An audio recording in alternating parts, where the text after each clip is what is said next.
I'd known that my sister Elsa's wedding would change our lives forever, I wouldn't have thought of running away. I would have resisted from the start. My name is Anna, Elsa's younger sister. 2 months ago, I received a handwritten invitation from her, sealed with our family's signature blue wax. I had no idea she loved anyone, or even thought about getting married. The letter was so short it seemed under pressure. Come, and don't ask. At first I thought it was a pleasant surprise, but the closer the date got, the more I felt something was wrong. On the wedding day, I arrived at the ice palace in the evening. It looked like a piece of another world, its walls glittering under the lights, and the crystal chandeliers reflected the radiance of the guests' faces. In the middle of the hall, I saw Elsa, standing in a long, flowing blue-white gown studded with glittering stones. She was beautiful, but not in the heartwarming kind, but in the freezing kind. I walked over to her and said, "Elsa, ... who is this?" The groom, she looked at me coldly, her eyes hiding something, then said in a low voice, "Don't ask, only if I ask you to run away. ... Then do it." I didn't understand what she meant, but I sensed that her heart wasn't in this party. The groom entered a few minutes later, and as he did, I felt a weight in the hall. He was tall, his eyes were deep blue, his skin was pale, and his footsteps were quiet but carried an eerie strength.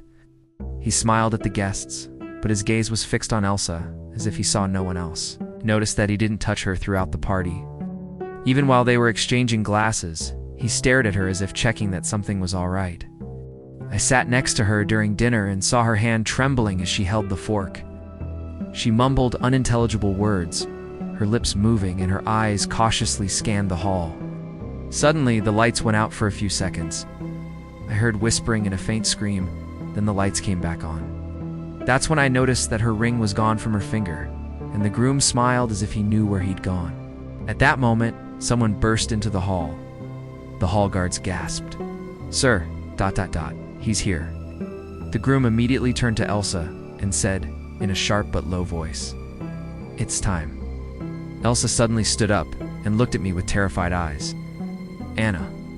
run." But I didn't run. I followed her as she headed down a back corridor away from the hall. Her dress left a trail of melting snow as if she was losing strength with every step. She stopped suddenly, gripped my shoulders tightly and said, "Anna, ... listen to me. I don't marry because I love. I marry because I'm a hostage." I didn't process her words until I felt a shadow approaching behind me. It was the groom. He smiled a cold smile and said, "Your family owes me, and today I will repay the debt in my own way." My tears welled up, but before I could speak, he reached out to grab Elsa. Without thinking, I pushed him away and shouted, "You won't take her." The groom looked at me sarcastically, unaware that I was carrying a small dagger in my belt. I quickly pulled it out and stood before him, but suddenly, I saw Elsa's eyes glow a bright blue. She raised her hands, and a powerful gust of cold air rushed in, sending the groom reeling backward. She broke the restraints on her hands, and with one movement, pushed him away, sending him crashing into the wall. He tried to get up, but I grabbed a glass on the nearby table and hit him on the head, knocking him unconscious. Elsa took a deep breath, then grabbed my hand and said, "I'm no longer a prisoner." We left. We walked out of the corridor and out of the palace. Dawn was approaching and the snow was beginning to stop falling. The sky had turned from black to a soft blue. For the first time in years, I saw Elsa smile. "Is it all over?" I asked her. "It's all over. And now it's time to start again," she replied, looking up at the sun beginning to rise over the ice. We walked away from the palace together, our hands clasped, the golden light melting the last bits of ice behind us. I was no longer afraid of the cold, because I knew I'd never leave her again. If you liked the story and would like to see stronger stories and more exciting events, don't forget to support me by subscribing and activating the bell, because your support is what keeps me going and bringing you everything new.